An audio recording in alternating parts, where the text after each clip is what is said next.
What up, guys? Today I'm going to be reviewing the live action One Piece series from Netflix. Now, this series, I was going to actually make a video about it a while back, like a week ago, but my video got corrupted, so I had to redo it. But it's fine because, it's not going to really affect you guys. So, I want to talk about the series. I want to talk about my thoughts and opinions on, the series after I finished watching it.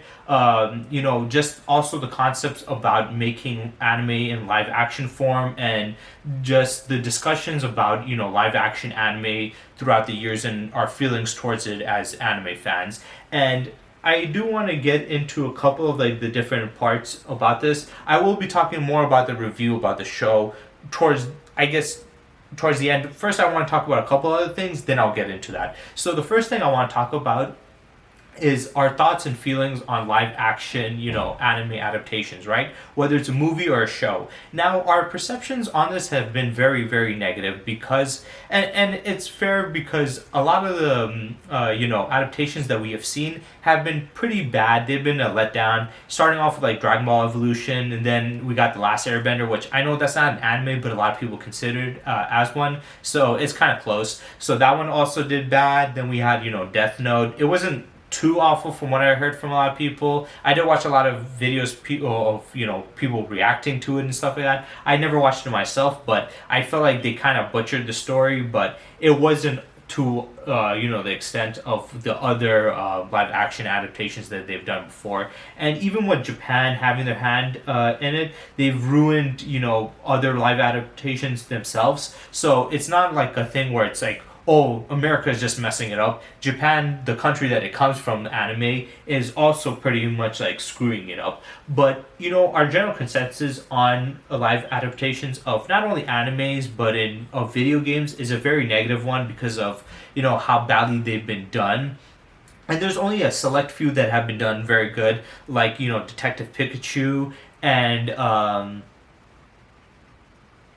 I guess that's it. Maybe that and Alita Battle Angel, Detective Pikachu, Alita Battle Angel, and a little bit of Speed Racer. I know there's a lot of people that when it first came out it kind of flopped, but a lot of people now like it. I never watched Speed Racer the anime. I never really cared for it, but I heard a lot of people say that it was close to the anime, so they liked it. So I'm gonna say those are the only three that have actually gotten some level of praise and have gotten the job done correctly. And Netflix has, before this series, they did have their hands on another anime project, and from another big series, Cowboy Bebop, which that got a lot of flag from a lot of fans. It got a lot of hate. A lot of people were saying this is trash, it's horrible. So not only were they taking up an IP like One Piece, which is very weird, very wacky, and has a lot of crazy concepts, which are hard to translate to to live action and can be a very big task to take in hand already, but also live action adaptations of animes have been pretty bad to begin with on top of that. And then you have Netflix, which is a streaming service that a lot of people criticize for their shows and the movies that they have on there, besides stuff like Stranger Things, obviously, but that's just one thing. And they already dip their hand into the live action anime adaptation before this with the Cowboy Bebop series, and like I said, that one, a lot of people hated it, and it even got canceled after the first season. So the feelings towards One Piece coming out was very negative.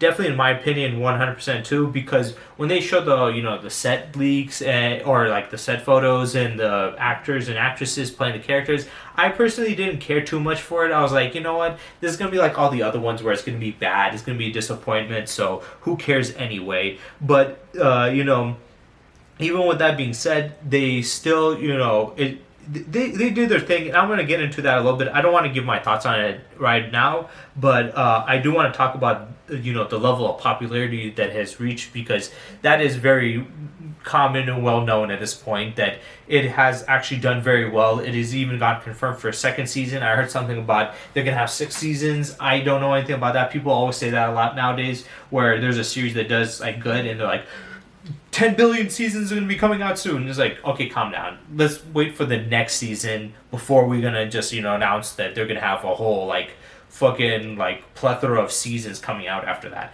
But, like I said, there was already a lot of negativity from the fans. Now, I'm one of those people that feels kind of in between. I felt like you could do it correctly, but it really depends on which animes you pick and to what extent you're gonna make it, replicate the original. Because let's be honest, anime is very weird. Cartoons are weird too, but anime definitely. So translating that to reality can be very, very hard. And it's not a simple task because if you look at anime, they have some weird stuff.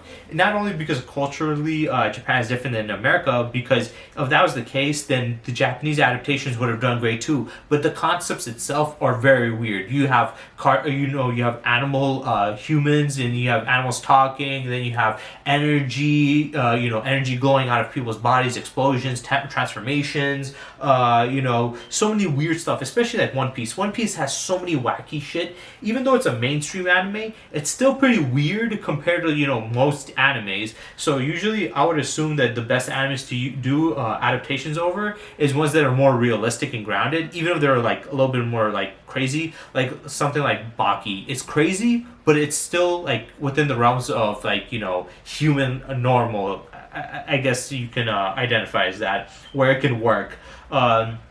Or something like Hajime no Ippo. I think that would have perfectly worked because it's just boxing. The only thing is you make it a little more intense and a little more unrealistic. But I think it could have worked. But One Piece was definitely one of those ones that's out there. That's why like Dragon Ball, was hard to do because you need people that fire out energy blasts. You need people that glow, transform. You need animal-human hybrids. You need a cloud that you can fly on. There's so many weird, wacky shit in Dragon Ball and other animes that it's kind of hard to do. So there was already that, and like I said, my feelings on it is it depends.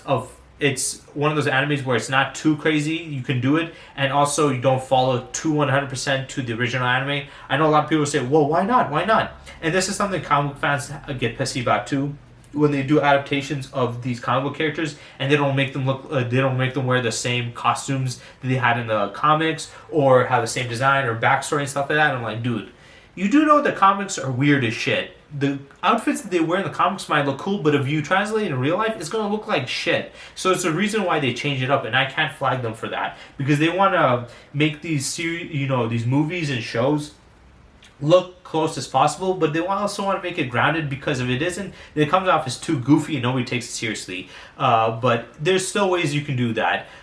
So that was always a hard task. I've always wanted live action anime to do good, but I know a lot of people, their mindset is it's been done badly, so we should just leave it alone. And I feel like you can do it right. It's just the ways that a lot of these studios or directors handle it is very bad, and they could have done better ways. Now the other thing I want to talk about is the whole thing about adapting something like One Piece itself. One Piece is very weird, like I said. They have some weird characters. They have characters with weird laughs, weird designs, goofy worlds, goofy world building. Everything is goofy. And my thought was, are they going to really follow closely to the anime and manga? Because there's a lot of stuff that is going to come off as weird and corny. And that's also another big problem with these anime stuff.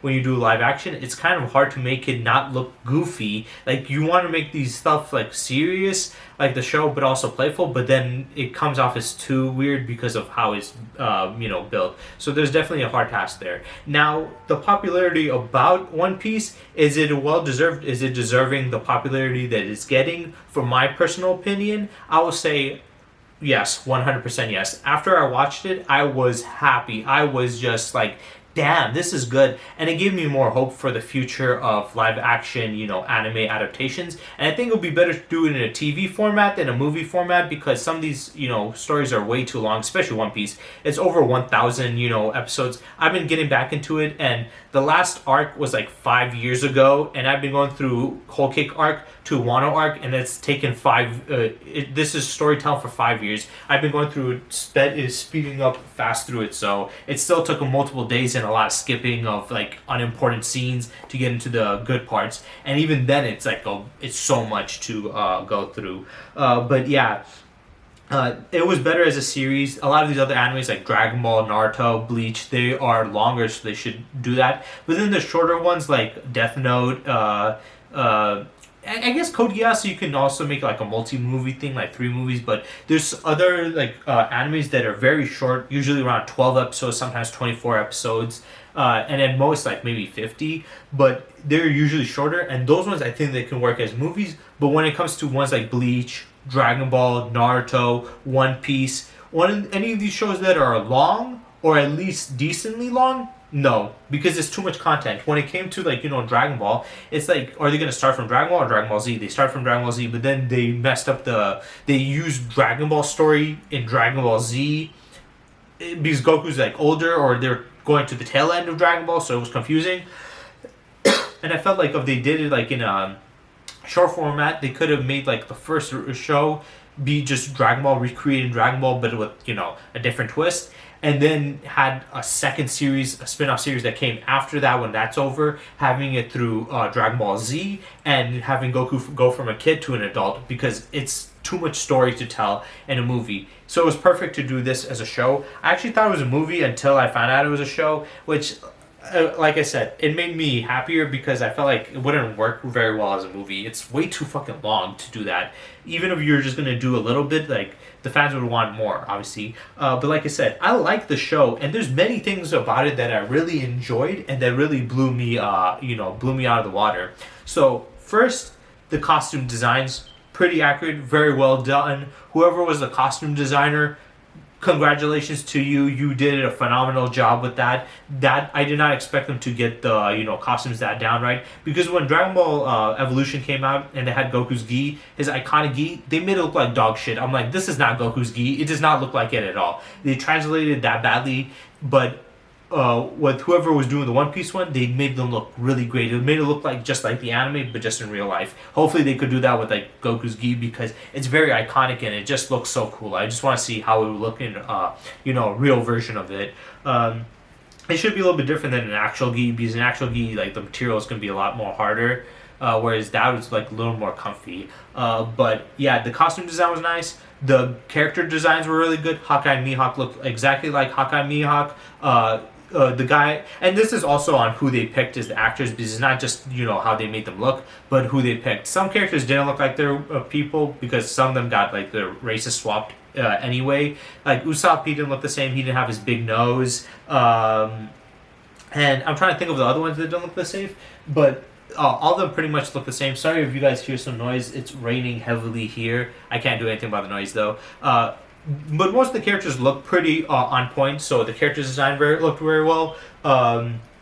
The set design looked really nice. They recreated the Baratie, that looked beautiful. All the ships look nice. The islands look great. The places that they recreated looked exactly like the anime and the manga, just in live action form. So they did a phenomenal job at that too. Once again, great job to that. The CGI was a little wonky, but I can give them a free pass because it's Netflix, and also it's a show, and they're not going to have that high of a budget. And, even with that being said, I think it wasn't bad. It wasn't horrible. And the tricks that they did to move around the CGI was pretty good. Sometimes the CGI was actually really good. Sometimes it's a little wonky, but like I said, I'm going to give them a free pass. I never watched the series fully, but I've seen countless videos on it of the CW Flash, and that CGI is dog shit. It's like the most horrible thing. Even the live action movie, the Flashpoint, that was awful, and that was a whole movie that had like $300 million in it. So I'm okay with this series not looking as great. I just want the designs of the characters to look pretty accurate at least. So they had that. The people that they chose, the actors and actresses, I think they did very, very good with that too. There's just some choices that I didn't really care for, or I thought they could have done better. But as a whole, I think they did good, and I'll get through some of mine that I did like and I thought that was really great. But also the storytelling, that's the most important thing. How did they recreate the original story? We know the original story of One Piece is kind of like long. The pacing is a little bad, especially in the anime. The manga is a little bit better, but I do think that the manga has some pacing problems.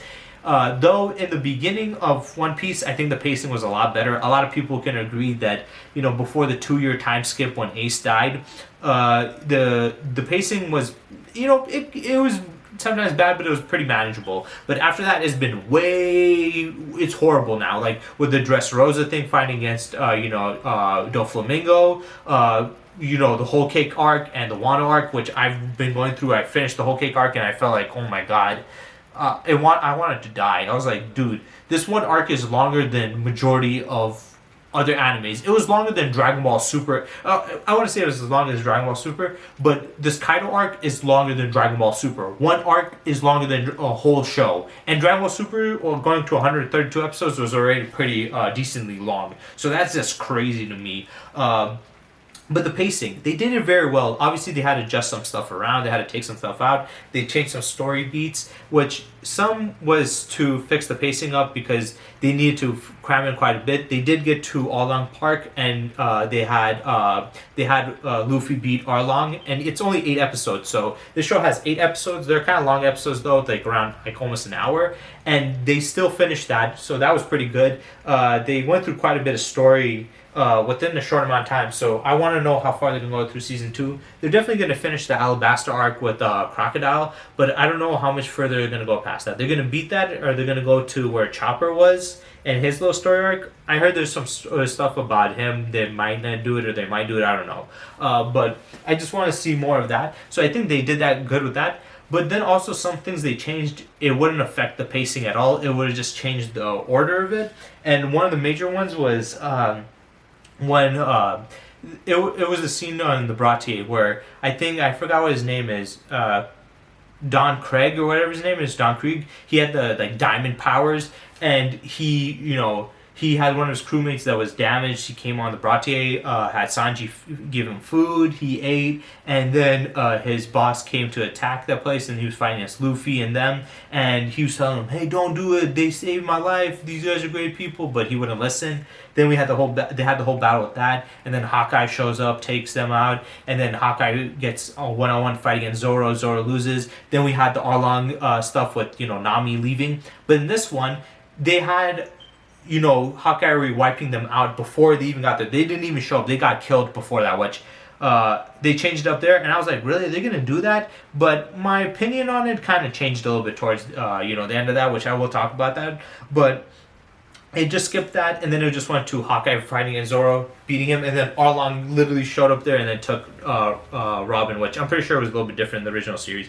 Now, at first I was like, why did they do that? I feel like I didn't like it. I was like, what the hell? But then after thinking about it, I was like, well, when I did watch it, it was kind of boring. I didn't give a shit about the Diamond Guy. You could tell he was a chump, and he was just kind of like a filler, like a cannon fodder type of villain, even early on in One Piece. So it's like he just felt like he was in the way. So them getting rid of him right away and just showing him a little bit and having Hawkeye show up there, I think that was more important, because the bigger thing was seeing Zoro fight Hawkeye, and then seeing Arlong there. Though they did change up the whole Zoro thing about pledging that he'll never lose again. I think the original did it better than the live action one, but I don't think the live action one was like god awful. It was just like it wasn't as good as the original, but that's usually the case with a lot of these stuff. So at the end of the day, we should just be happy with what good stuff they have given us. So they made a couple changes like that, but I don't mind them. I don't think this is too bad. I mean, when you do an adaptation, you don't have to follow every beat by beat to the original. You can have your own stuff. It's just that you should keep to the original as much as possible. If you want to change, fine, but don't change major things. Just some smaller things or stuff that wasn't that important. So yeah, I thought that was pretty good. The pacing, the story was obviously just One Piece. It was good. Did it feel like One Piece? Yes, but I do think that some parts it was lacking. The dialogue delivery was also a little bit wonky at times. Sometimes it was a little corny. Did they adapt One Piece very well in a realistic manner? Yes and no. I will say yes and no, because they did stuff that I didn't expect them to do, like some character design, some stories that I was like, what the hell? I'm surprised they took that weird shit. But then there was other times where, there was stuff where that were too weird in the original, and then they kind of watered it down for regular live action, which some people might have a problem with it. Personally, I feel like it's better because you want to take this a little bit serious. It can still be goofy, but if it's too goofy looking, it's like, yeah, okay, cool. It feels like the original, but let's be honest. Just because it's like the original doesn't mean it's good. Live action and animated are two different things. Doing stuff from animated stuff, you can do crazy things, but when you do live action, it looks goofy. So it's better that they change those up. So I do like the way they did that. I do like the stuff that they did, and it just felt like it a lot. But that's like the good stuff. I do want to get into a couple of the stuff about the good stuff. One, the costume design, like I said, they had the same clothes, a lot of the replicas of the same clothes. Some of them, I think they changed it up, but I didn't mind. I think it was cool, especially towards the end of the show where they had all of them wearing their classic clothes. At the end of it, where Sanji was wearing his suit, Zoro was wearing his clothes where he, normally draws out his swords. We had Robin wearing the clothes that she was wearing after the All-On Park incident. We had, Usopp wearing his leather overalls without a shirt underneath. We saw Luffy wearing his classic clothes. The only thing they changed in this series was instead of him wearing sandals, he wears shoes that kind of look like sandals. And I think that's fine because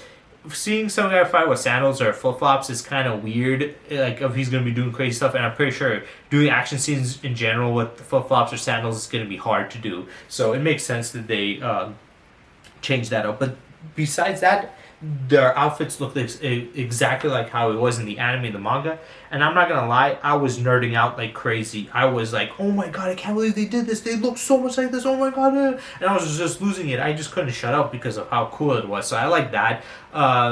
Like I said, the makeup and the special effects they put on them, or the work they did, perfect. Especially Buggy, he looked amazing, and he was played by Jeff Ward, who is, if any of you guys watched, what's the thing called, Agents of S.H.I.E.L.D., he was towards the tail end of that series. He was a character that came from a future timeline and stuff like that, and he was funny and goofy in that show. I loved him in that show. He was funny, and him playing as Buggy was perfect because he played the goofiness really well here too, but he also played a more scary and more, aggressive role, which I think he did very well in that regard also on top of that. But he did a phenomenal job. He was also, like I said, in Agents of S.H.I.E.L.D., which I love that show, and I liked his character in that. I liked his character in this. I think he's just a cool guy. And a lot of the actors said that they liked him too. Once again, like I said, I am sorry for the rain. It is loud as shit. I wish it wasn't raining so I wouldn't have that problem, but once again, sorry. I'm trying to talk over it though. But yeah, they had that. That was great. The people that they picked, here's some of the people that I like, because like I said, I don't like all the actors that they picked. I like some of them. I liked who they picked for Zoro. I think Zoro was a really great pick. They picked a guy who was Japanese, but he had speak fluent English. He had no Japanese accent, though I'm pretty sure he's purely a Japanese actor in Japan, and he speaks fluently in Japanese, so it's cool to see that he doesn't have an accent. Not saying it's bad, but you can take them more serious when they have a regular, either an American accent or a British or Australian or Canadian accent. Though we had one that had a Scottish accent, which I really liked. So I think he was a very great choice. The guy who they picked for Sanji, I think he was also a really great choice. Garp, I really liked his choice too. I like the guy's Scottish accent. I think it fits perfectly for Garp. Even though he doesn't sound like that in the English dub, Garp does look like a character that would sound Scottish. He does look like he could be Scottish, so I think that fit him perfectly. The kid they picked for Kobe, pretty decent. Helmappo, pretty good too. The only ones that I didn't... did I say Nami? She was also really good. I also want to talk about her specifically because there's quite a bit I want to talk about her. But then, the few that I felt a little wonky about, Shanks, I felt like they could have picked a better actor. I don't know why. Oh, yeah, I forgot Hawkeye Mihawk. The guy they picked for him, perfect. Looks exactly like him, talks like him, acts like him. He's literally personified him. So that was good, too. But yeah, I liked all of them. The only few that I didn't really care for was... Usopp. I think the Usopp actor, I think he's a cool dude in real life, but I just didn't really feel for his character too much. Also, I felt like Usopp wouldn't...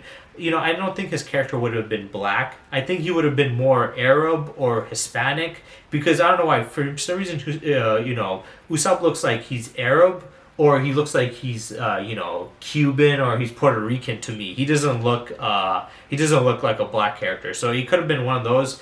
But it doesn't really matter about the race. I just think more about the acting. I just think his acting was okay.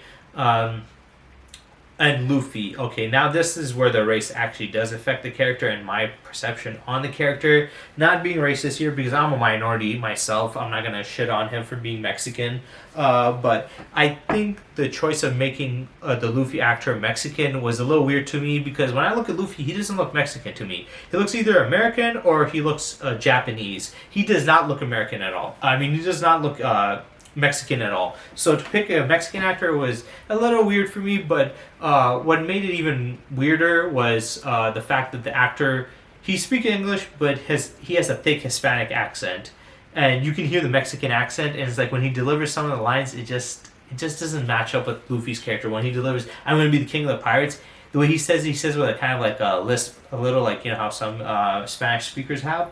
So you could tell he had an accent, and personally, I don't think it was so horrible, but it took me out of place sometimes. I felt like it would have been better if somebody who had perfectly like just fluent, American accent, I think would have been good. Also, the other characters that had British accents, I thought that was pretty cool. I would have expected Sanji to be French, but I guess he's like British. I know that a real actor is like half Lebanese, half from Spain, so he's not even British, but he just sounds British because he lived in England for a long time. But yeah, I think his voice was really good. I think it fit very well. Like I said, I always saw Sanji as more French because he does have his move names like after French desserts and cuisines. So I would have expected him either French or Italian, but he is British, and I liked his voice. I thought his voice was pretty cool. I also do like this characterization of Sanji. I want to talk about that too. I know I'm going on quite a bit of stuff, but there's just so much to talk about here.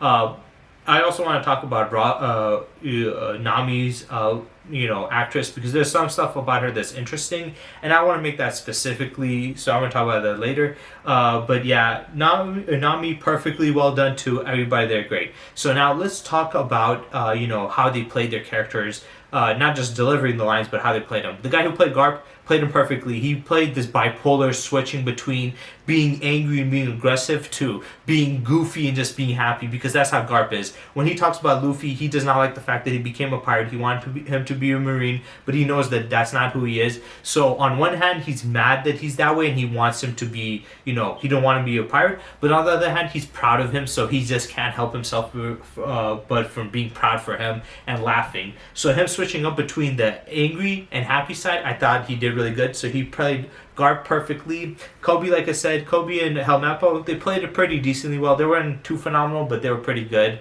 They did remind me of the original characters, so I can't complain too much on that front.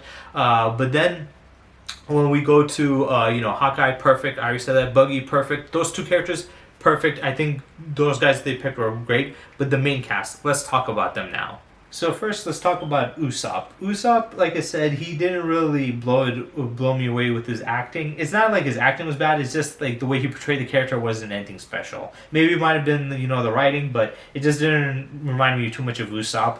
But whatever. I do like the fact when he was like acting sporadic, when he was trying to tell people like, no, the pirates are here, pirates are here. I think he did good there, but besides that, I don't think his acting was anything phenomenal. Then we go to Zoro. The guy who played Zoro, like I said, he looks like Zoro. He acts like him very well too. He acts the stoic self, the serious guy, but you can also tell he's goofy too. Like Zoro is one of those characters where he's super serious, but you can tell deep down he's goofy, and he always plays serious, but he also just naturally he comes off as goofy. So I think he was perfect. Sanji, I really liked his portrayal. Sanji, I feel like is a little more difficult to do in live action to like a bigger audience, especially more how can you say casual slash regular audience and fan base, because Sanji and a lot of anime characters, they have the weird perverted, like overly the top pervertedness where it's okay in the cartoon, but in real life, and especially when it comes to regular audience, it can be really weird to a lot of people, like how Master Roshi acts or how Jiraiya acts or how Sanji acts. They're a little bit too much. Sanji's a big mega simp in the anime and in the manga, but in this version, the guy who's playing him, and I'm pretty sure his name's Taz, he did a really great job where he portrayed Sanji's I wouldn't say perverted nature in this one, more of his flirtatious and lady-loving nature, like in the original. but he did it in a better way where it's more digestible. In the original, he's over the top, he's too much, he's goofy, he comes off as really perverted. Whereas in this one, he comes off as more as like, he really likes the ladies and he really wants to charm them, and he's very flirtatious, but it's just like it just doesn't go his way. So like when he saw like Nami, he's like, oh shit, I didn't see you there. And then he's just like talking about, what type of water do you want? Do you want a crush cube, this and that? So he was flirting with her, and it wasn't too much. He didn't come off as over the top, horny and like weird. He came off as like he really likes girls, but he's more flirtatious and playful with his manner. He's like the type of guy that's playful and flirty, and it might work, but it also a lot of times doesn't work. But he still tries it, keeps on going on trying no matter what. Whereas original Sanji, he just pushes it too far. So I think he had a perfect balance of, capturing how the original Sanji acted, but also doing it in a way where it's more digestible and more less weird and creepy, I guess you could say. He did it in a way where he's just flirtatious and playful instead of just weird. So now I want to get to Robin, or Nami. I keep saying Robin. I can't wait until they introduce her. But Nami, why am I talking about her specifically? Why did I care so much about her specifically? Because I think she did not only a phenomenal job as playing Nami, and her name is, I think, Emily Rude. She did a great job, but also, from what I've heard and what I've seen, not only her, but also the guy who plays Zoro, they're big One Piece fans. They're big anime fans, but especially One Piece. And she said something in an interview that she finally got to play the role that she always wanted to play, and that if she retires from acting now and never gets to act in another role, she'll be happy because she got to play the character she's always wanted. So she's a big fan of One Piece and anime, and especially, and also Zoro. The guy, he's like, yeah, I'm Japanese, I'm from there, I love it, I love Zoro, the character. But you can tell she is a really big fan of not only One Piece, but anime in general. She's a fanatic. And I like that because as a Dragon Ball fan, not Dragon Ball fan, but an anime fan in general, and also a One Piece fan, when you watch these series, you want these people that are acting and portraying these characters to have the same amount of love and, respect as you do. And sometimes you get actors and, directors that don't really care about it, and it's fine, but they should try to at least, try to understand it, which they did. But it means more when they have people that actually love the thing and really willing to put their heart into it, because she really loved it. When they were seeing the scenes back, she was actually crying because she was remembering the show. So she was a real fan, and I thought that was really cool. And I'm pretty sure due to her being a real fan, and also the guy who played Zoro, they helped out the writers to make it more authentic like the original. I do know that they've had Oda's help, not Odin. I keep on thinking about Odin because of the Wano arc. I've heard his name so much at this point. But Oda, they also had him there, which I think that was great. I remember when it came to Dragon Ball Evolution, the director did not know jack shit about Dragon Ball, and he had the opportunity to have Toriyama help him out. Toriyama actually came there. He's like, hey, I want to help you out. And he's like, nope, we're not going to listen to you. I'm going to do my own. You're not going to touch this and that. It's like, dude, you don't know shit about the series, and you're trying to fucking tell him, the creator not to help out when he could have made it proper.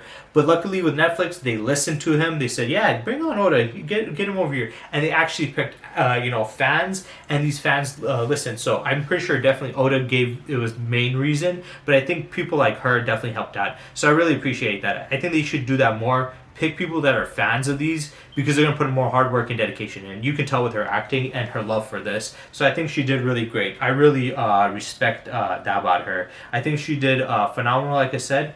It was cool to just see, like I said, as an anime fan, I love this, because if I had the chance to play a Dragon Ball character, even if it was a smaller Dragon Ball character, I would have fucking played the shit out of that character. I would be telling them, hey, this is how the series goes. I would try to make sure that this comes out right. And then when I see the interviews of these people, I think they did a really good job with, selling it and then talking about it. I can tell that even the ones that didn't know much about it, they watched it and they actually learned more, and they actually love it, and they actually put the time and dedication into it. The only other person I remember that did kind of this was James Masters, who played Spike in Buffy. He played He played Piccolo in Dragon Ball Evolution, and when he first did it, he's like, I don't know anything about Dragon Ball. I didn't know it meant this much to the fans. I started reading a bit of it while we were filming it, and I told him, hey, you need to make Piccolo green, and this means a lot to the fans. He still wasn't an insane big Dragon Ball fan at that time, but he was still, appreciated. And then after that, he loved it so much that he apologized, like, sorry for doing this. I love the series. I didn't want to disrespect it. It wasn't even his fault. It was the director.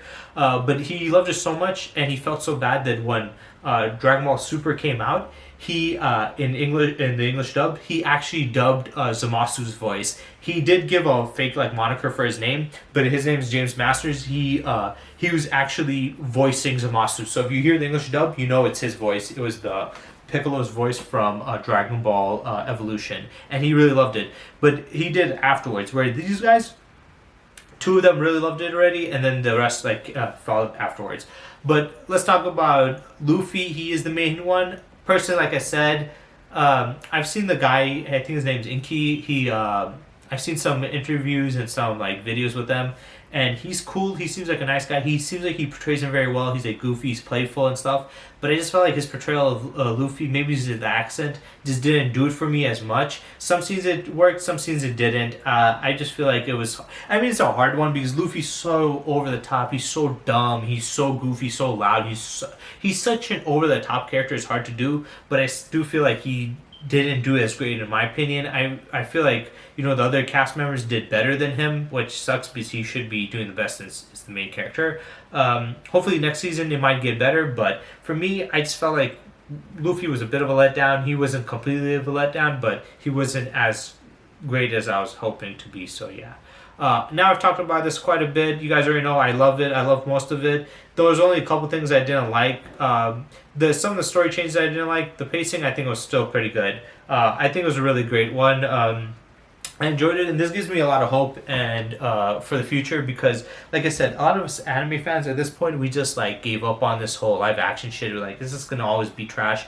But this has definitely just proven that, and season 2 hopefully does also better. I hope the show, just keeps on getting the love and praise it's getting because it deserves it. And this is good because this might even be opening up possibility for good adaptations in the future for other anime series that we love, like Baki, Kengan, Ashura, Naruto, Bleach, maybe even future Jujutsu Kaisen or Demon Slayer. Definitely Dragon Ball for me. I wanted to see them do it again. I felt like Dragon Ball Evolution, it was years ago. At this point, times have changed. I think if they do a series like, how they did with One Piece, where they do a live action Dragon Ball, then they go throughout the Dragon Ball story and then transition to Dragon Ball Z, will be phenomenal. If they do it right, if they do it the right way and make it a little more realistic and, have better like CGI and, special effects, I think it could be really good. So that's giving me a lot of hope. I want to know what you guys thought about the One Piece. What do you guys thought about the characters, the actors? Which actor did you like the most?